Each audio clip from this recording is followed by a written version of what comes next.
you a very lovely Monday here on New Frontiers Television. It's Monday, I'm guessing it's 15th today. Yes, it is. Monday 15th, 2017. Thanks for joining us on AM Live, our morning show. I am Precious Amayo. And I am Adiola Deguke. It's good to be here again on this beautiful Monday morning. It's the first half of the month. Today is 15th, so the month is running. You're so good at doing all that, half of the month, half of the year. Yeah. Even do half of the week, half of the day. Oh, well, I love dates. Let's okay. And I also almost missed today's date. Yesterday was the second Mother's Day of the year. And it was just as celebrated as the first one. In fact, a lot of people celebrated more yesterday, the Mother's Day. And it's also recognized by the Baptist family as the Mother's Day to be celebrated. And I hope you did celebrate with your mother yesterday, or a guardian or someone you see as a mother. You celebrated with them, you called them, and you reconciled with members of the family as well. Yes, and well, we, like Precious said, it's Baptist Mother's Day all across Baptist churches in Nigeria yesterday. The Mother's Day was celebrated, and of course New Frontiers reporters were there to cover the event, and in subsequently during the day we'll bring you reports from all of those various churches where we go. It was an amazing time yesterday. But people shouldn't have to wait till a particular day to celebrate their mother. Mothers, fathers should be celebrated every other day. And I had a lot of people saying yesterday, men saying, why do mothers get to this and we only get one day? Well, it just shows you that mothers are special. I'm not saying fathers are not special, but you know, mothers are recognized, so it's just how it is. And also, there are big stories. Before we forget our big stories, there are big stories all around the world. But we know on Friday there was a report that there was a fresh outbreak of Ebola in the Democratic Republic of Congo, and two people were reported dead. There were 9 suspected cases, but 2 people reported dead. And Nigeria is now putting all it can in place to ensure that we do not have an outbreak here. So is Zambia, so is Liberia, Libya, and other neighboring countries, around the Democratic Republic of Congo, ensuring that we don't have another outbreak in these countries. Oh, well, Ebola first came up in December 2013 when there was an outbreak in Sierra Leone, and lots of people were killed before it moved to other African countries. And just in 2015, between November and December 2015, the World Health Organization declared all of these African countries affected by Ebola free of Ebola, and the world celebrated because we thought that was the end. Almost 2 years free of Ebola, but again, Ebola is back after having killed 11,300 during the first outbreak, leaving 28,600 infected. Lots of lives were lost. Health workers lost their life, and lots of people lost their life. But again, a Democratic Republic of Congo has been declared to be an Ebola zone as it is now, and like Precious rightly said, other African countries are taking measures, and it's good to know that Nigeria is not just waiting until it draws nearer again before we start taking measures. There's been the Minister of Health, Professor Isaac Adewale, has directed all health workers nationwide to screen people for the Ebola. If anybody comes to the hospital complaining of fever, make sure you screen them from Ebola. And I think it's time for banks and other public institutions to get back to there were measures that were put in place during the first time Ebola. You have the hand sanitizer, then there's this, then there's something that screens your hand for you to know if the person has an abnormal temperature. We should get back to that stage, because we don't, as it is now, we were careful in the first place. We wouldn't know if things might get out of hand the second time, so we wouldn't want this to happen. I wouldn't say we were careful. I would say we were proactive. We were combative enough, not necessarily proactive, because we were careful. We wouldn't have even had a case, because it had stayed a while in Africa before it even got to Nigeria. But the thing is, now we are being proactive. One of the things that the Minister of Health said is the fact that states have been, even while Nigeria was declared Ebola free, states were still being enabled to be able to deal with these issues on their own. A lot of centers have been built in different, Ebola centers have been built across different states. So that if you don't know where it's going to happen, it might not even be in Lagos, it might not be anywhere. We're not praying it comes to Nigeria. So, but these states have been enabled to combat Ebola when if it comes, and we're praying it doesn't. But the good thing is that the government is now being proactive and not reactive. We're putting measures in place to ensure that it doesn't even get into the country. And that's what all countries in Africa should be doing. While there is a bilateral trade agreement and movement agreements between African countries, when it comes to risk of life, there should be measures taken that everyone in the country and everyone in the continent to not fall sick because of bilateral trade.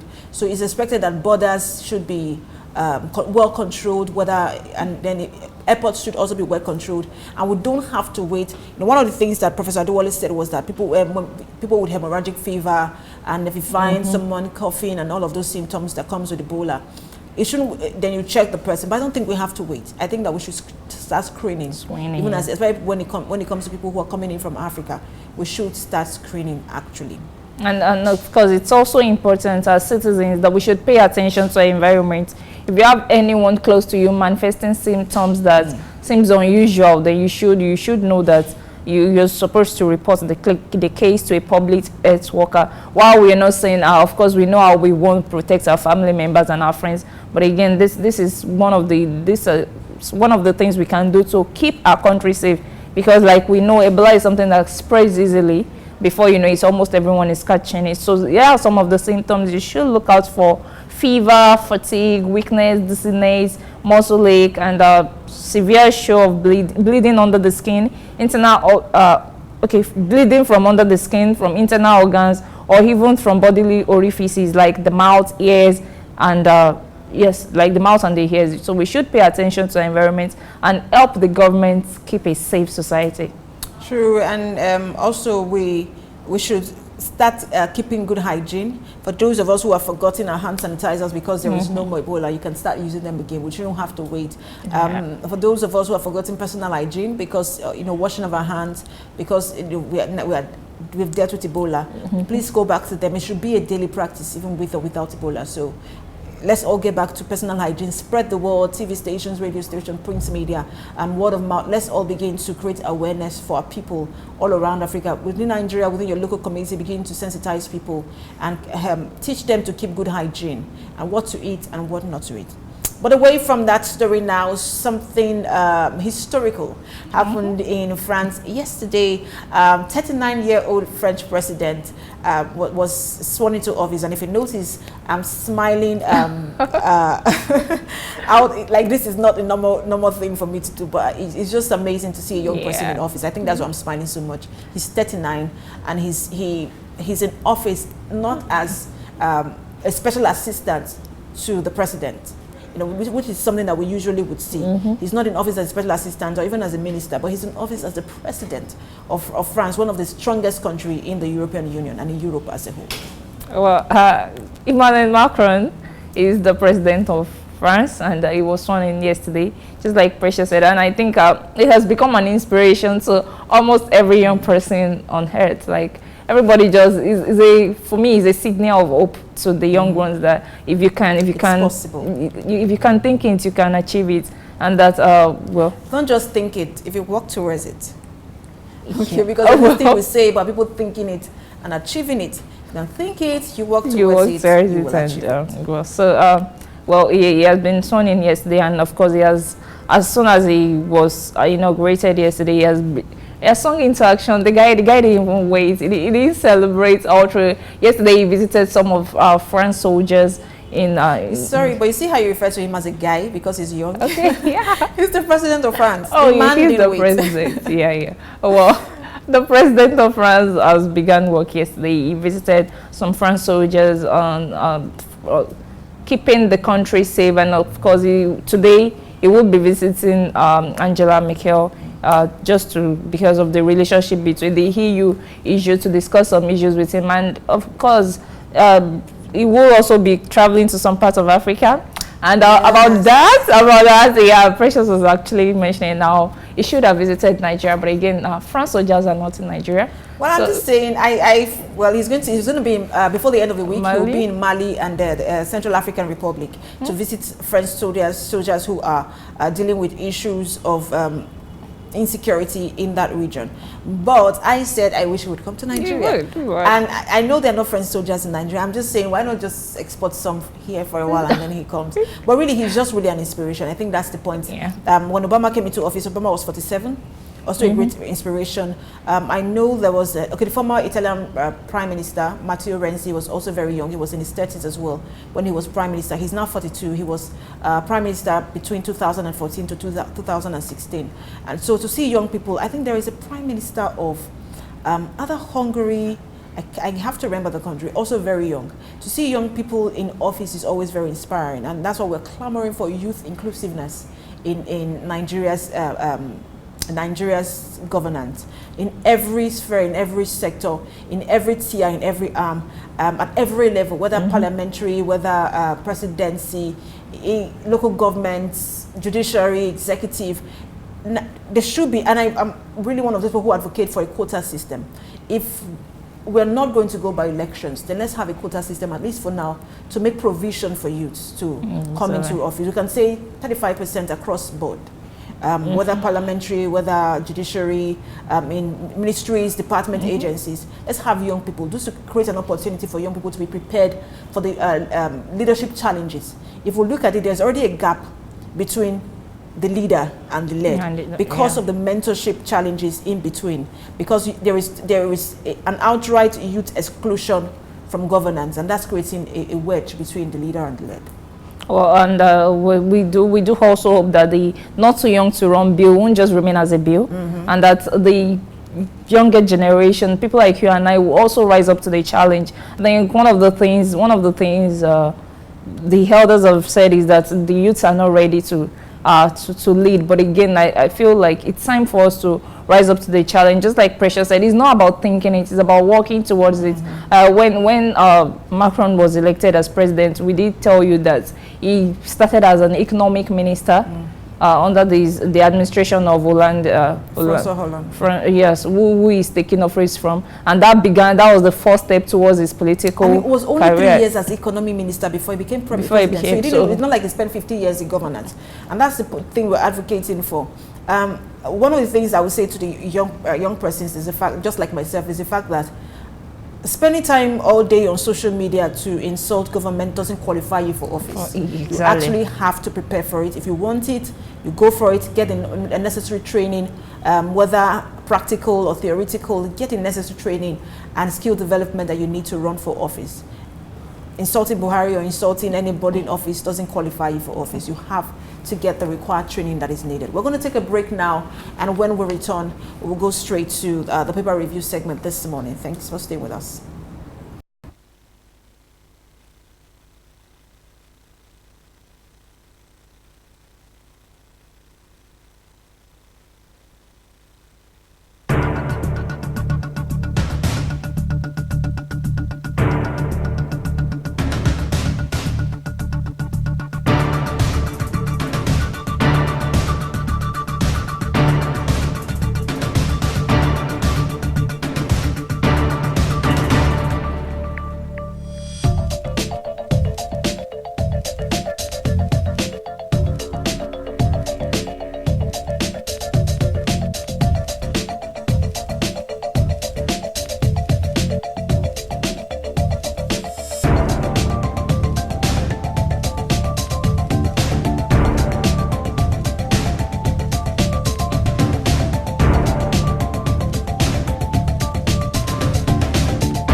Welcome back. You're still watching AM Live, coming to you from the studios of New Frontiers Television. This is the morning brief segment where we take the headlines from the dailies. On the front page of the Punch newspaper, freed girls to meet parents Friday. Suspected girl Burma recounts ordeal. They said, since I've refused to get married, I should be taken to Maiduguri for a suicide mission. Details of the story is on page 3 of the Punch newspaper. Ebola, federal government sets up passenger screening at airports.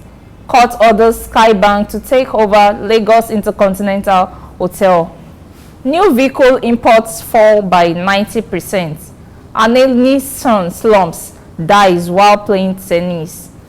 I'm the leader of Yoruba monarchs, claim Olugbo. And still on the front page of the Punch newspaper. Ransomware cyber attack. Nigeria at risk. Experts warn. Lawyers warns rogue NSCDC officials charged with robbery and attempted murder.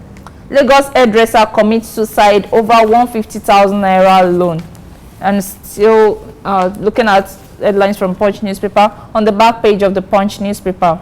Why economic recovery and growth plan is bound to fail. This is Economic Renaissance by Henry Boyo. That's the much from the front and back pages of the Punch newspaper. All right, now looking at the front page of the Guardian newspaper, the major headline here reads, Arik Aero may merge as national carrier. AMCON refutes liquidation claims. Stakeholders urge action on global safety code. That report begins on the front page of the Guardian newspaper and continues on page 6. Still on the front page, power sector employees, customers collude to steal energy. Electricity generation stagnates at 4,129.60 megawatts. Troubled sectors export 300 megawatts to Niger, Benin. Countries yet to pay 33 billion naira outstanding debt. That story also begins on the front page and continues on page 6 of the paper. Economy and policy. Global investment destination while Nigeria deserves a fresh outlook. And on News 5, suspected headsmen attack Niger community, kill 21. That's all for the front page of the Guardian. Moving on to Metro column. Short judiciary worker. Judiciary Staff Union of Nigeria accuses army of cover-up. Truck kills 3 on way to church in Benue. Man kills friend who saw him robbing residents. Prominent indigents. IYC laments siege to Ondo community. That's the much from the Metro section, but let me quickly take more news from the inside page of the Punch newspaper. Nigeria needs quality president. This is coming from the CAN president, Reverend Samson Ayokunle. And about the 6 social club inputs in Lagos building. That's the much I'll be taking. All right, now looking at the editorial focus and opinion column of the Guardian. For the editorial, it says federalism as an idea for this time. That's the editorial column.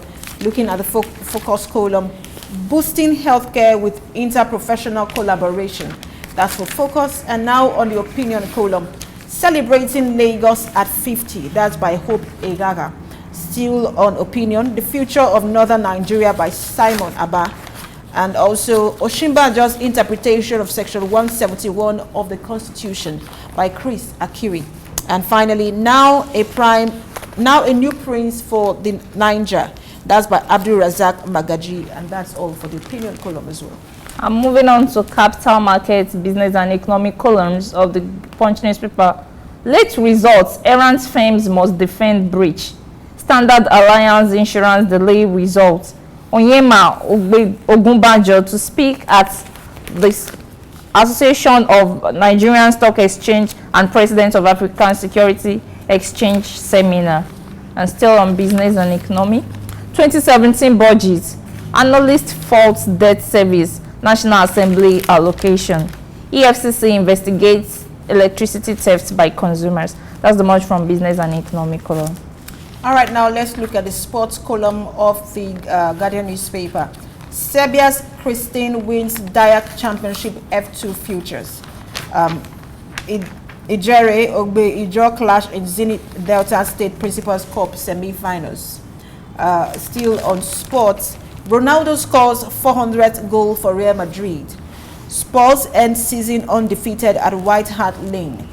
Feyenoord claims league title in 18 years. Hull returns to championship after heavy defeat to Crystal Palace. Ozil enjoying his new position, Wenger claims. Central Conference offers a glimpse into the future. Joshua urges Nigerians to support Ekundayo's Commonwealth title bid. And finally, Obaseki rejects Okpekpe on 10-kilometer road race. And that's all for sports. Okay, moving on to Punch Sports. Fans protest Inter defeat. Ex-Stars combine forces to take over to take over Athletics Federation of Nigeria. Dalong wants support for athletes. And finally, Mike Okonkwo, football will empower youth. That's the much for Point Sports for today. All right, that's the much we're taking on the paper review segment. We'll take a break now to allow for the news. And after the news, AM Live will continue. Do stay with us.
Good morning. You're welcome to Morning News Updates coming to you from the studios of New Frontiers Television.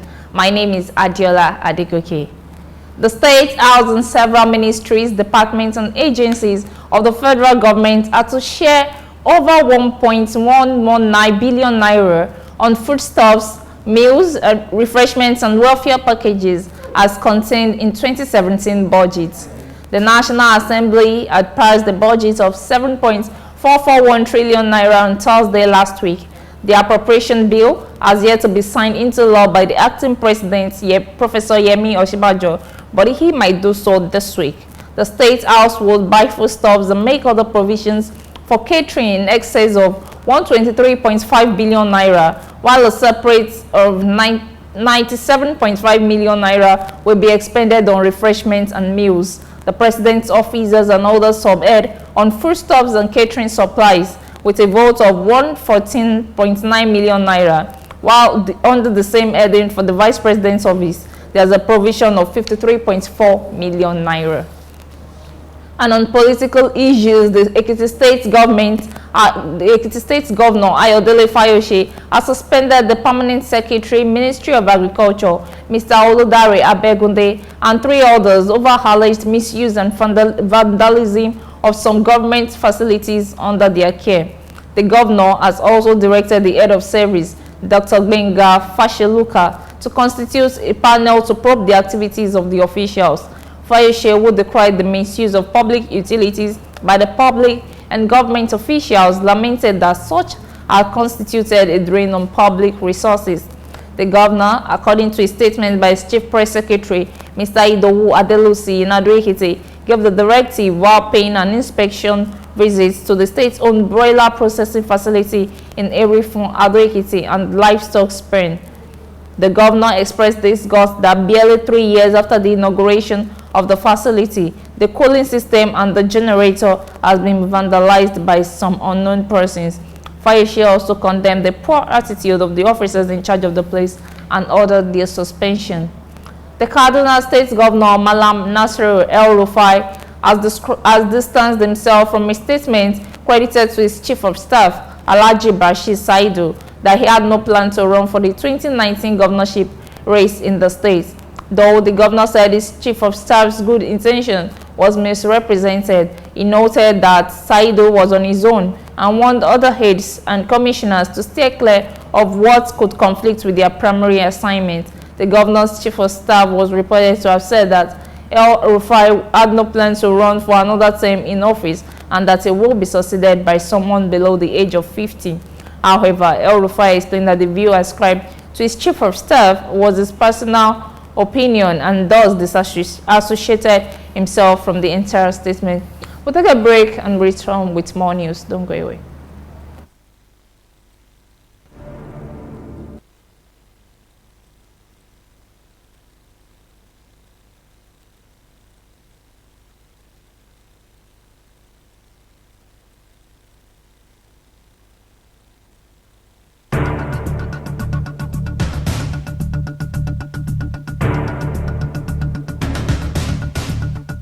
Thank you for staying with us. On to business stories. The Naira has appreciated to 386 against the United States dollars as the Central Bank of Nigeria continues to supply dollars into the foreign exchange market. According to financial and currency experts, the Naira's outlook remains stable in the near term as the regulator steps up efforts to improve dollar liquidity and achieve exchange rates convergence. The Naira firmed to about 305.60 to the dollar on the interbank market on Friday, up from 305.1 per dollar on Thursday. The global economist Renaissance Capital, Charles Robertson, described the official rate of the Naira as a fair value, suggesting that the value might need to be weaker to attract foreign investors into the country. According to him, exchange rate issues are making Nigeria to underperform among its peers in Africa. The Nigerian Liquefied Natural Gas Company, NLNG Limited, has taken its battle against the amendment of the NLNG Act by the House of Representatives to the Senate. The essence of the interface with the Senate is to get the House of Representatives to reverse the amendment. The move, which is supported by shareholders of the company, such as the Nigerian National Petroleum Corporation, Shell Petroleum Development Company Limited, Total Exploration and Producing Company, and AJIB, is based on the need to remove all those capable of hindering the implementation of the nation's $25 billion Trains 7 and 8 project. General Manager, External Relations Division of the NLG Limited, Dr. Kudo Eresia Eke, indicated that the management of the company has concluded plans to meet with the senators this week. He said the company has also scheduled to meet with relevant persons and institutions in the executive arm of government to let them understand why the present amendment should be stopped. On that note, we wrap up the news updates coming to you from the studios of New Frontiers Television. My name is Adiola Adegoke. AM Live continues shortly.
You're still watching AM Live, coming from the studios of New Frontiers Television. Thank you for staying with us. That was the news taken from our news desk.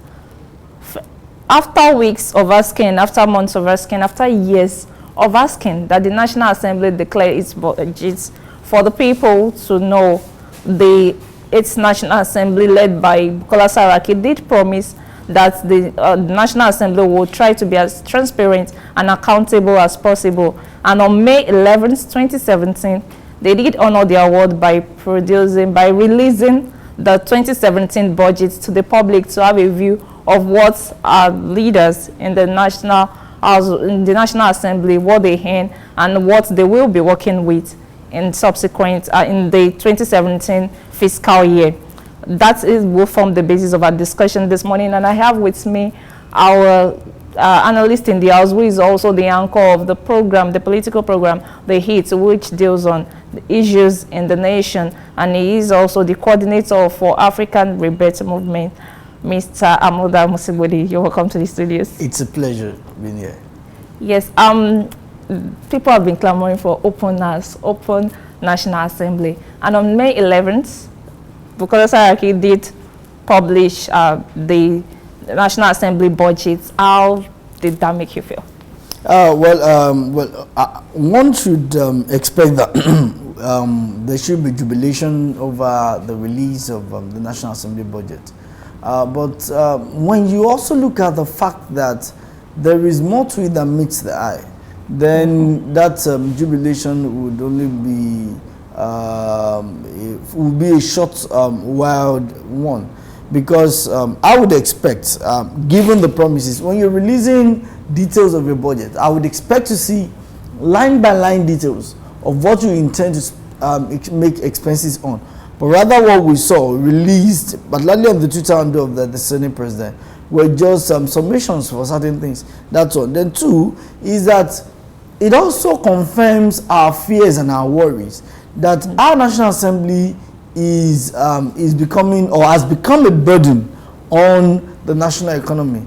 And in that light, we have a situation whereby the National Assembly, given the statement by the former CBN governor and now Emir of Kano State, Emir Sanusi Lamido, that the National Assembly gobs, in fact, the political class gobs about 60% of Nigeria's revenue. And then you will see a situation where the National Assembly is spending over 13 billion on travel allowances, refreshment, and the likes. Then you see also a huge sum of 125 billion being spent on the total of the budget.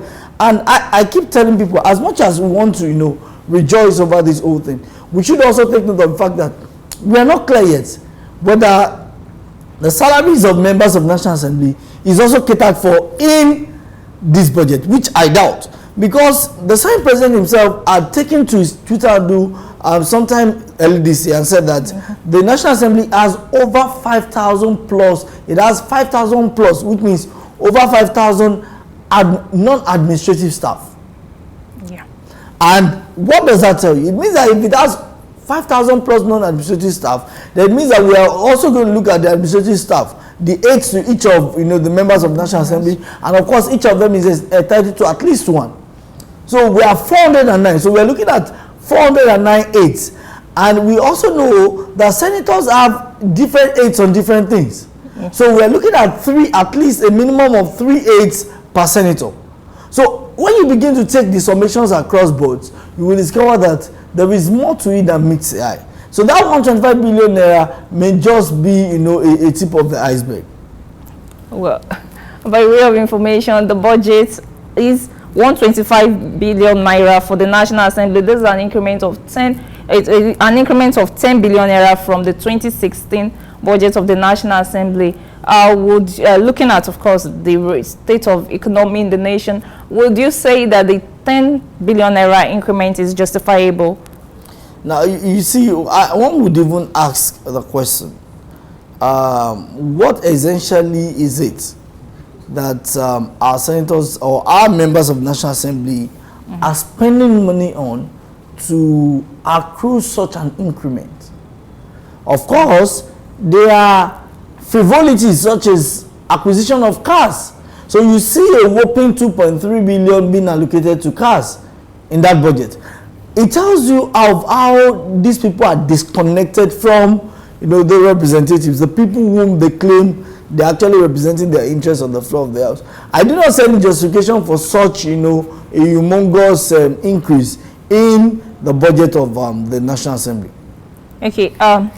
Earlier this year, I think last month, Dogara, there was a case of release of pay slip by the leader of the House of Representatives, where he released a slip showing that he earns 577,000 naira as a member of the House, or as the Speaker of the House of Representatives. But again, looking at the budget, the NAS budget, as the copy I got, there was an allocation of 1.1 million naira placed. And of course, if you remember that at the time when the issue arose, there was controversy about the actual amount that lawmakers. Now, I think we need to clear this, and that's a tactics that you see many of our political members of the political class deploy.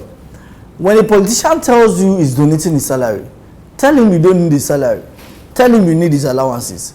More often than not, okay, their allowances are actually, in fact, 3 times what they earn as salary. And it's a conventional thing everywhere.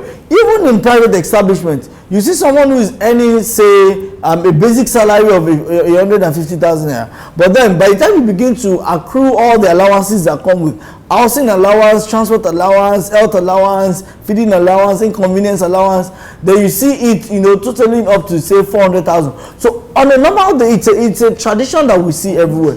But what you see them release is a basic salary and not even the allowances. When I saw that, I laughed. And interestingly, you know, it's a way of playing to the gallery. We don't need what a basic allowance is. Why not tell us what, you know, what your basic salary is? Tell us what your allowances are, and then how you make use of your, you know, the votes, your constituency allowances. Because that's another thing. These people collect constituency allowances, ensure that they are allocated for in the constitution, in the budget, and then collect these monies, but do nothing back to their constituencies. Rather, what they do is that projects by UNDP or WHO are projects that they now come, you know, initiate them, execute them in their respective constituencies, and then lay claim to them as being as projects that they have undertaken as members of the National Assembly.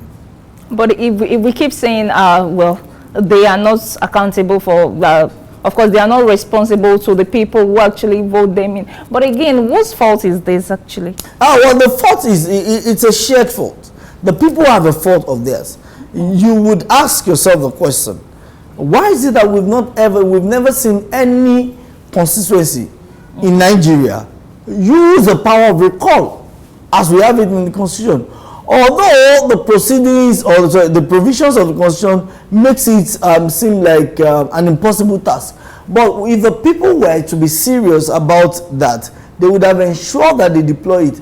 But people don't use that. In fact, I know that many a times, people don't even know who their representatives are in the legislative chamber.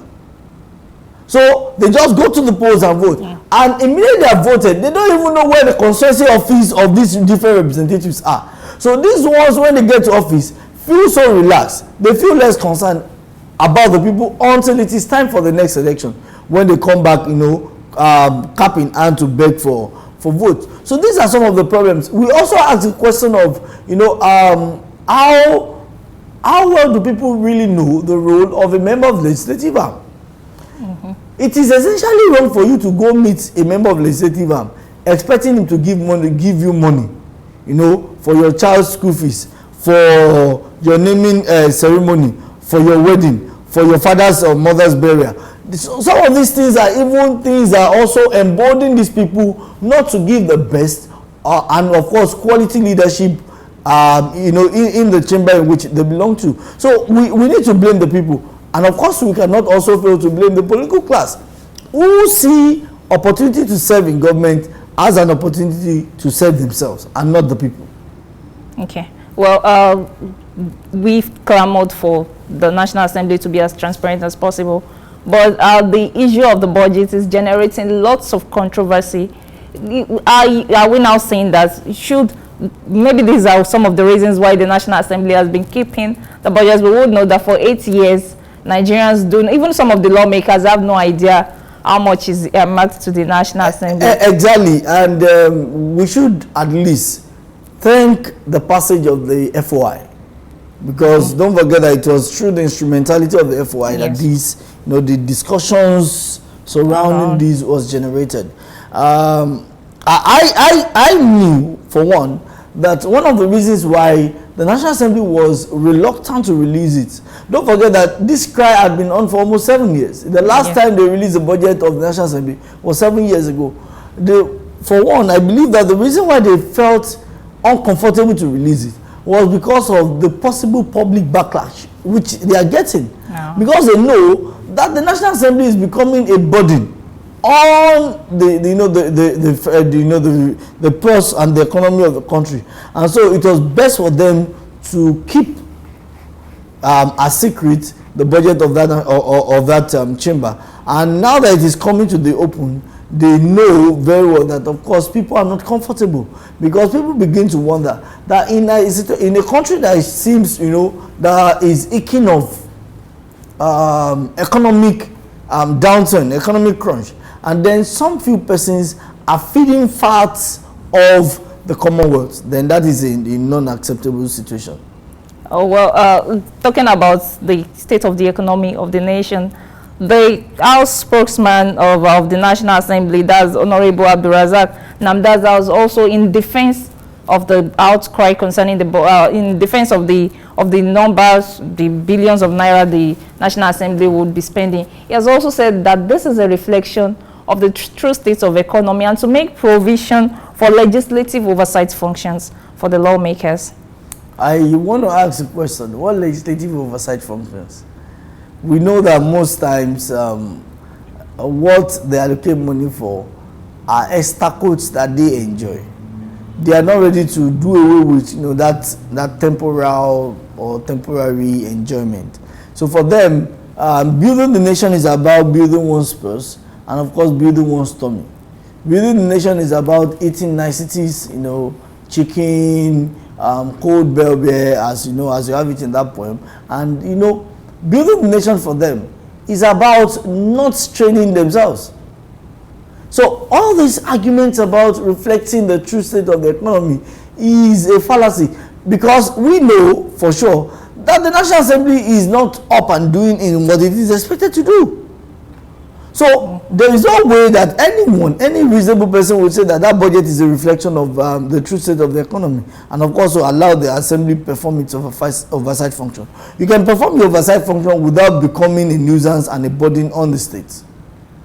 So what exactly is the National Assembly supposed to be doing that they are not doing? For instance, we know that there are some issues which, of course, one would have expected the National assembly to make probes into, but rather than do that, they've been fit dragging. That's one. Then two is also that they need to cut down their expenses. We are saying that, listen, cut down on your expenses, cut down on your allowances. If we are saying there is an economic crunch, then it should be felt by all and sundry, not by some, as we have it in the country at the moment.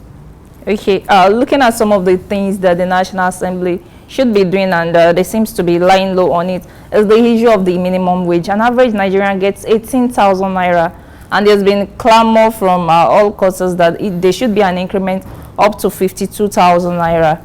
This was still an issue at the last May Day celebration, but the National Assembly is doing nothing concerning this. And of course, we've seen the publications of how much National Assembly's members are earning. Isn't this, you mentioned that their allowances should be cut down. Isn't this a time for Nigeria to start asking the right questions or call for a total clampdown? I saw a particular group put up a message about reducing the allowance of the National Assembly to 18,000 naira. And there was a question tag, who wants to go to National Assembly at 18,000 naira minimum wage? Isn't this the time for Nigerians to be calling for a cut down. You said it, we should be, but how then should we go about it? We called for an open and transparent National Assembly, we got it. Why then can't we call for an increment in the minimum wage, or call for a total slash of all of the monies? Now, to do a total slash or ensure a total slash of the monies of the legislative arm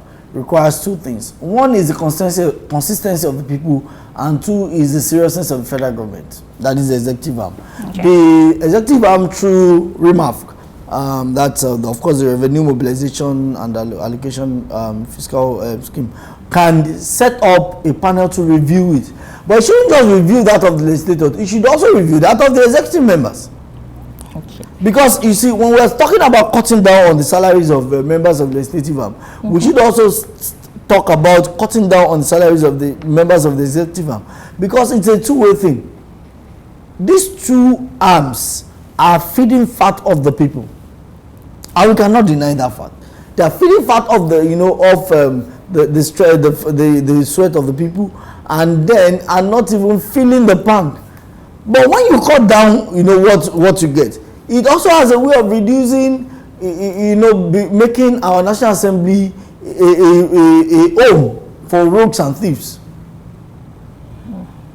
At a reduced allowance and salary, you will discover that many will lose that penchant, that drive to make or get a seat at the National Assembly. So that will go a long way. And on the issue of national minimum wage, although I may express a seemingly unpopular view, but my position is this: Nigeria at the moment cannot afford a 52,000 naira minimum wage. It is too over the board.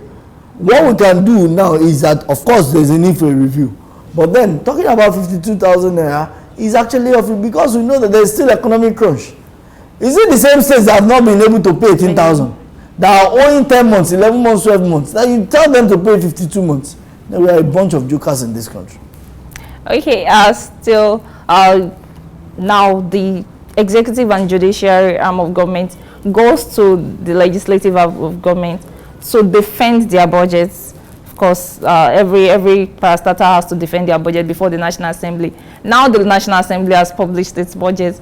Who then checks the excesses? We've been complaining about lots of excesses in the budget. These are some of the problems. Who checks that? These are some of the problems. The National Assembly will claim that it has its own internal regulations, internal regulatory schemes of checking such things. But we know for sure that no organization can actually check itself. The same issue we raised when during the DSS raid on the judiciary, when NGC came and said no, there are internal mechanisms of checking. We said no, you cannot check yourself, particularly when there's a problem with your leadership. And the same thing with the National Assembly. The National Assembly cannot continue to check itself. It must be checked by other arms. And until it allows itself to be checked by other arms, we may not move ahead. The same thing applies to every other arm of government. So there's the need for National Assembly to be checked by the executive, particularly in the area of finance and funding, expenses. Because it is the executive arm that gets the money. They are the ones that recoup the money. But then the National Assembly wants to be the one that does the spending. The spending. Okay, now the National Assembly is becoming as transparent as possible. So what are some of the questions we should be asking at this time? The first question we should be asking is, what has the National Assembly been doing all the while? Okay. What have they been doing? Let's ask our constituents, those representing our constituencies. What have you been doing all the while? Give us tangible reasons why you think that we need to vote you back. And of course, we need to, ask certain questions.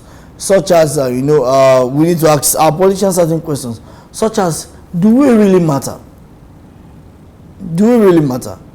It doesn't matter the whole idea of, this amount is what we don't want to tell the world. No. How important are the constituents to the representatives? If our interests are actually to be important, you would understand that your legislation should be for the betterment. Then we need more laws. Of course, there are different areas that there are needs for regulations. The National Assembly should necessarily pass that law so that we can have a robust system. Okay. Looking at the 8th National Assembly, of course, it's been clouded with lots of controversies from as soon as they're stepping out of one, another rear is said. So how do you see them perform in the next couple of years?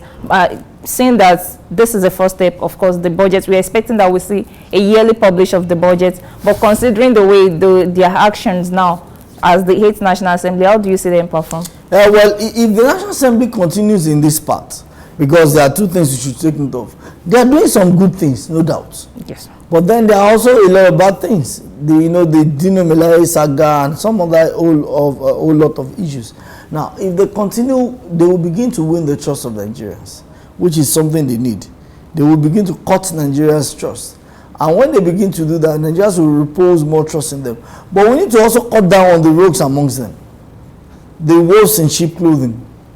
Who will, these wolves in sheep clothing are the ones who will present themselves as, oh, listen, we are the good ones, okay? But deep down, we know they're the bad ones. And unfortunately, they're the ones that surround the corridors of power in the National Assembly. Oh, okay. So that's, well, as we expect that the 8th National Assembly work towards giving us a better Nigeria and, of course, perform their duty. Before we quickly go, let's touch the base of constituency projects. Now the people have seen how much their lawmakers and of course, everybody is expecting that they be accountable. Do you see them performing well, considering that, well, everything has been made public? Well, a leopard doesn't change its skin. A leopard doesn't change its skin. So I do not want to have grandiose hope where there is none. I just hope they get better. I'm not hoping grandiosely.